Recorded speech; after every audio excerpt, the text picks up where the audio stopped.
Moi, Marine Cartier-Larger, je suis référente du pôle apprentissage adulte et du pôle senior et je travaille depuis 9 ans ici. Voilà. Sur le français, ça va être un accueil de personnes issues de l'immigration. L'important, c'est que c'est encore l'accueil inconditionnel, ça veut dire qu'on va accueillir toutes les personnes qui souhaitent apprendre le français, que ce soit à l'oral ou à l'écrit. J'ai actuellement 120 usagers sur le secteur avec différents niveaux, donc des gens qui ont des besoins plutôt sur la lecture et l'écriture, des gens qui ont besoin d'apprendre plutôt à parler.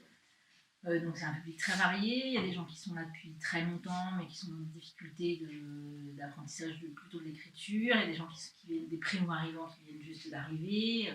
Et pour moi, ce qui est important dans l'atelier de français, c'est qu'évidemment le but ultime c'est de parler français, mais c'est pas ça. Pour moi, ce qui est vraiment important, c'est que c'est des personnes qui viennent pour créer du lien social, qui sont très souvent isolées, qui sont très souvent renfermées sur elles-mêmes avec des problématiques, elles n'arrivent pas à s'en sortir et elles ont besoin d'un accompagnement. Et en fait, pour nous, l'atelier de français, c'est le moment où les mamans soufflent, celles qui ont des enfants, c'est le moment de détente où il n'y a rien d'autre à penser que je suis dans mon atelier de français avec des bénévoles qui vont me faire découvrir plein de choses. Il y a une équipe très dynamique qui les emmène au musée, qui les emmène visiter Paris.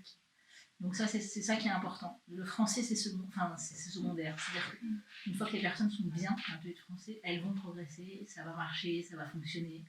Et des toutes petites victoires qui sont dérisoires sont énormes pour ce public. Et c'est vraiment quelque chose qui est très important dans le quotidien des ateliers de français.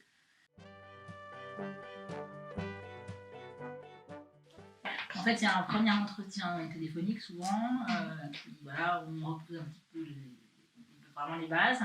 Ensuite, il y a un entretien avec le référent.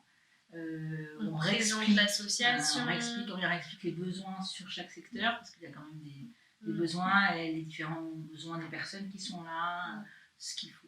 Voilà. On accompagne sur ça, enfin, on cadre ce qui, pour nous, on cadre nos valeurs en tout cas, qui sont importantes. C'est ça, la pédagogie, ce genre de choses. Et ensuite, en atelier de français, mais je crois que ça se passe à peu près partout pareil, les personnes viennent en observation sur 3, 4 séances, 5 séances, 6 séances s'ils ont envie. Et en fait, au moment où ils sont prêts à être lâchés, ils sont lâchés et toujours avec un binôme. Voilà.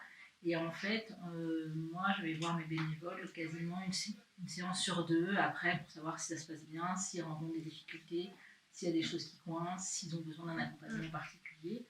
Et après, on a des réunions de coordination toutes les 6-8 semaines où on rencontre tous les bénévoles et on refait le point et on accompagne. Avec toute l'équipe de bénévoles, voilà, c'est ça. Moi, les belles réussites, je suis là depuis longtemps, je suis une senior.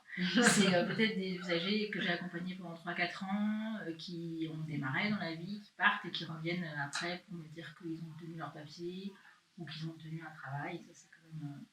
Voilà, et une très belle réussite, c'est une dame que j'ai accompagnée sur des ateliers de français qui ne savait pas lire, pas écrire, et qui pendant 6-8 mois a été sans progrès. On avait l'impression qu'elle ne progressait pas. Et un jour, elle a découvert qu'elle s'appelait Dabo, elle nous appelle, elle nous dit D-A-B-O, c'est mon prénom? Et je me dis oui. Et pendant 1 heure, elle a dit je m'appelle D-A-B-O. Et pour moi, ça, c'est vraiment une réussite. Enfin, elle est repartie à la garderie, elle a dit à la garderie je m'appelle Dabo. Enfin, c'est beau, ouais. C'est une toute petite réussite pour nous, mais pour elle, c'était